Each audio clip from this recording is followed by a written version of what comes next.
application for you for an in-home caregiver through the Department of Public Social Services with LA. Okay. Is that okay with you? That's fine. Yes, please. Yeah. I kind of figured it was because I know that this is something that you've told me that you've needed. All right. So is there anything else I can help you with? I need like moving assistance, like literally in case my caseworkers fail. I mean, when it comes to just application fees for these particular, so I can live in a place that's actually livable, that I don't have to work on and fix up because I don't have the ability to do all those things or the expenses, right? So it's like I need an application fee and a holding deposit and what is it called? A security deposit. So the good thing about my caseworker is that she gave me the paperwork that they need to carry on with the application once I'm approved, right? Versus before they were giving it to my Good Seed caseworker that was moving like a snail, right? So I'm glad that I actually have access to that paperwork because every time I go to an apartment building, they're like, we don't know how it's going to work because we don't really know Brilliant Corners. Right. And before there was a caseworker that was coming to fill out that paper. But now I have it in my possession. Right. And so once I have it in my. So real quick, because sometimes when I'm talking, the words don't come out right because I'm literally fighting for my life. It's not like I'm relaxed. Whenever I'm ready, then words come out right. Like now. I'm not ready. So I'm still like, but oh my God, my house. Food is burning. This video that you guys see is one day that I cleaned my house. One day, right? So I definitely still struggle. Like right now, my house is messy. I'm just not showing that because I don't want people to see my mess because it's not appealing. I want you to be able to watch the video and hear. So a lot of people might look at the video and be like, oh, you don't need help, blah, blah, blah. No, that's one day. And it took me so much just to get dressed for this video, right? I forgot what I was going to say. Possession, all I need is the holding deposit so I can be able to pay this month's rent and I'm not behind and we're back to paying $7,000 again, all because I fell behind. You get what I mean? Okay. Yes, I see what you're saying. Definitely. So, yeah, so like, are there a program, like, what do we do with that? Like, I need to move out before July. Like, yesterday I had an application appointment, an apartment, and I looked at it's better than being homeless, but I don't want to live in a place that's better than being homeless. You know, when I don't have to, when they're paying $2,100 of rent, why should I live in a dumpster? Right? Yeah. And so it's like, I just don't know what my social worker's job is if I'm doing so much on top of that, you know, it's just a lot. And I'm like, I just need that. I need to be able, the only thing that's stopping me like, from... And it's not like okay, sorry to interrupt. And it's not like I didn't have social workers before. It was like when I wasn't communicating to my social workers, I wasn't seeing results. Like they would show up sometimes and then there'll be times where they wouldn't show up in a specific month. And I'd be like, how come? Because they were relying on Good Seed, and Good Seed wouldn't show up. They'd be like, okay, Sandra will show up, but then they would show up like, you would think that they would say like, I think they're trying to make things on a schedule, but something is just going on, like regular lifestyles. Like I said, when people don't eat well, there are delays. They start needing to smoke. So whatever is happening to the social worker's private time is affecting their actual work, their actual personality at work. And that's what I strongly believe, because I've been a person that has been an employee, going to work, having smoke breaks, different things like that. Those things are affecting people's performance. So that's why it's important to build a system where people are have someone that's helping them, encouraging them to be healthy so that they can make it to work. To, let's say, an apartment complex right now and filling out their application right now and seeing if I'm approved today is I don't have the fees to fill out the application. I don't have those fees. I have to wait till I actually get paid. I only get like $1,000 to like $1,000 and 38 or 1,000 and like 200 of disability. Okay. Okay. That makes sense. So that's something else I can look into for you. And that would be like an immediate need, and looking into any kind of moving assistance Yes. that is available to you. Okay. That's something I could ask. Okay. But I just want to, I'll make an appointment with you, a quick 10-minute call, just to go over everything. Is that Yes. okay with you? Yes, please. Okay. Is there a day next week that would work for you? So, no, just the earliest, the soonest would be the best.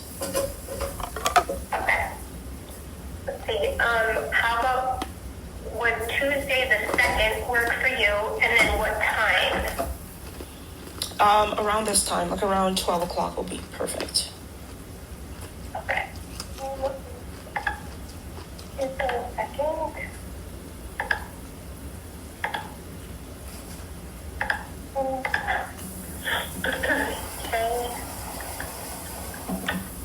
I'm putting it in my calendar now, and you should be getting a text message from me. Okay. All right. Okay, so in between now and then, I'm going to work on this list, and just expect to hear from me via email. But you have my email address now too, so if there's anything, you can always email me. Okay. Perfect. Thank you so much. Sound good? Thank you so much. And Yeah, you're welcome. I hope you have a great next couple of days, Sandra. You too, Christine. Thank you for calling me. Have a good day. All right. You too. Bye-bye. Bye. That's what I told the apartment. Yeah, that's what I told. Okay. It's I'm so sorry, dear. no, it's no problem. Just so you know, all next on 6. And then that's the same lady, and I'm not trying to be rude, but that's the same lady that yelled at me in the office. Like, not this time, like when I was living at Radius. Next on Next on 6. The one Next next on 6. It's an apartment community called Next on 6. Okay. It's on Virgil Avenue and 6th Street. It's a beautiful community. We no longer own it. I strongly suggest you check that one out. Can you tell me the address? Because I paid all my bills there, and they said What was a behavior issue? okay, right. It was a behavior issue, and they sent a $3,000 bill that I don't owe. I have nothing to do with that. Okay. I would reach out to them for that. Okay, Yeah. perfect. And I'm sure I know you have all your paperwork in order, so. Yeah, definitely. So let me just look up. You said next on 6th. Okay. Next on 6. And they take Yes, they take every apartment community in Los Angeles must. Ran by Equity, one of the same ladies that got me into Equity, said, Sandra, I don't want to waste your time. Like, she told me after I viewed the apartment, I was like, why didn't you tell me right when I was at the door? You know what I mean? And so it was just like super tricky, because I was like, well, why did I get a 3 days? Like, what was the reason why? Because I wasn't bothering anybody. There's no and so she was like, I don't know. That's what they put in the notes. So it was like sort of like it was definitely like discrimination, because I had a videotaping of all my behavior, and I'm a person. I do suffer from schizophrenia, but I do know that a lot of things that I was doing was just like me trying to communicate to my social workers and them misunderstanding the situation, right? And so that happened, and so I went to speak to the lady about, so that she tells me to. So it's like, it's like me trying to make like a video, like seeing an opportunity. I'm living in a nice area for the first time. Mind you, I came straight off the streets where there's no opportunities. When I was living on the streets in Koreatown, not in Koreatown, in Santa Monica, I was literally like dancing in my lingerie. That's how I was making money to eat, versus being a bum on the street doing nothing at all. Majority of people in America are prostitutes, escorts, marrying for money instead of love. Whatever the thing is, they're hustling, trying to get something. You know what I mean? And so that kind of practice stayed in my head. So I'm not thinking of performing inside of the apartment complex for the actual tenants. Of course not. I have cameras. Duh. So the cameras are literally pointed directed towards me. So inside of my apartment is not luxurious. It's not like a really nice space where I could just, you know, do these things. So I'm like, oh, look at the anemones. I can use this. And the lady was like, you guys can record. You can record and stuff like that, you know. The difference is that I'm recording in like sexy lingerie. Like, you know, it's not like, but it's not like complete lingerie. It's like one of those little costume lingeries, right?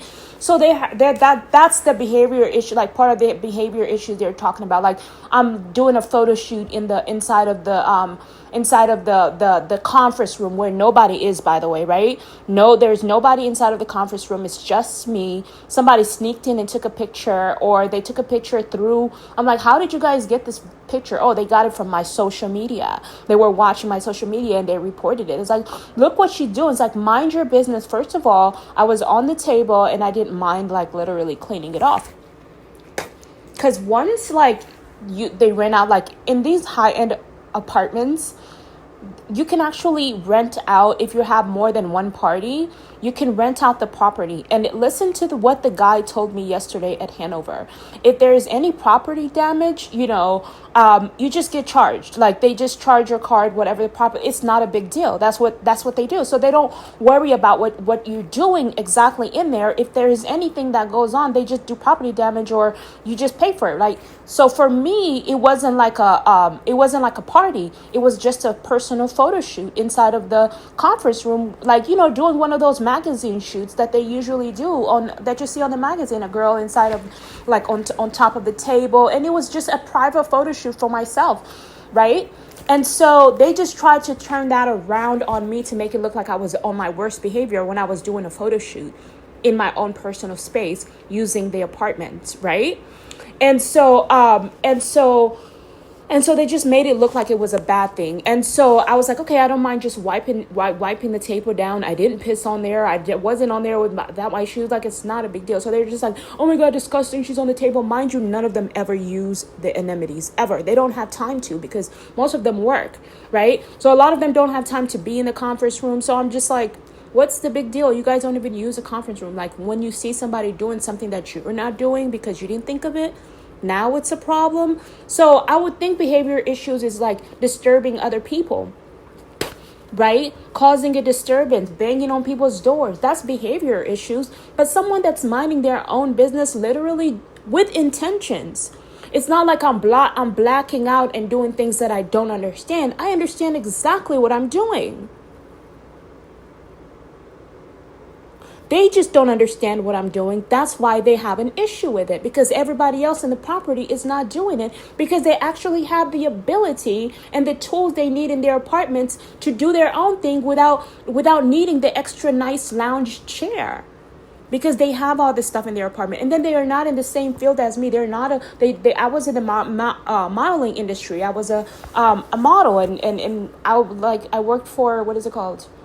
It wasn't necessarily work, but it was work where I was meeting professional photographers from Model Mayhem, you know, and I met real professional photographers, and we would do photo shoots in different environments, different space, nude, outside. Like, we did a lot of crazy things. That's a part of art. And so when I saw this space, I was like, damn, wicked, let's take pictures, and you can sell the pictures. I was selling pictures that weren't even in a high-end building for like $15, you know, just to the Spanish guy who was kind enough to enjoy my pictures. You know what I mean? I'm like, why not utilize this, especially if I don't have a single dime in my account, right? So they're using that against me and trying to say it's behavioral issues. I'm like literally like trying to try out my stripper pole, right? Because I'm like, okay, I don't know. Like I said, when I bought my stripper pole inside of my apartment, it doesn't go all the way to the top, right? Somehow they make us order these stripper poles that literally don't fit in the apartment. So I was like, well, let's put it at the top. Let's go try it downstairs. The space is huge. There's no big deal. As long as you clean up the space and you take everything back, it's not a big deal. It doesn't say in the lease, don't open your packages in the lobby. It never says that. They're just looking at the stripper pole and seeing it as a behavior issues. I'm like, I literally have intentions. I'm not trying to be a stripper in the lobby. I just bought the stripper pole, and before I go outside, because I'm a person with a disability and I have like physical issues. So I'm like, what is it called? UPS is right down the street. Let's open the box right now. And if this pole doesn't work, we can go take it to the UPS store. That's what I was thinking. It's like, always ask questions what the person is doing before jumping to conclusions. They're just jumping to conclusions. They're mad, they're angry, they're jealous. Your husband is not looking at me. Trust me. They probably don't even like me or think of me. They probably see me like a prostitute, a whore. So you guys are worried for nothing if you're worried about your partners looking at us or looking at me. And we don't care. If you're like me personally, I don't care if your partner is looking at me or not. I'm just thinking about how I'm about to execute my plans so I can make some real money. That's what I'm thinking about. If you don't like strippers, that's your issue. Right? But that wasn't a strip club. I wasn't trying to say, let's do a strip. I was trying out the pole before I take it into my apartment, go all the way upstairs, unbox it, do all this stuff just to end up bringing it back down. Like, I was like, let's open it right here, right now. No big deal. Is Sandra bothering nobody? Hell no. Sandra is minding her own business, something that you guys should try doing. How about asking if we should help Sandra? Do you need any help with anything? There are several people that came downstairs and actually spoke to me. And they're like, well, you don't bother me. Right? It's like you're minding your own business. I don't see what the big deal is, especially if I'm going back upstairs, especially if I'm a resident at the property. Right? If you tell me that these are the specific rules, they have to be written in order for people, because we signed an agreement. And when we sign an agreement, we have to follow the rules that we signed up for. You can't make it up. And then she says, oh, you're dressing inappropriately. So I told the lady I didn't know there was an actual dress code. If there was a dress code, I would have known and I wouldn't have came down like this. There's no dress code. And then when the police comes, he had the nerve to say, oh, can you just close your shirt a little bit? I was like, is that bothering you? Am I nude? Do you see my nipples? No. It's like, that's pretty much all you have, right? Okay, goodbye. Like, you guys showed up and there are real criminal offenses and you show up for this and you tell me, oh, just do this, just a little bit. That's not a crime. Why don't you be serious with 2 guns on your waist?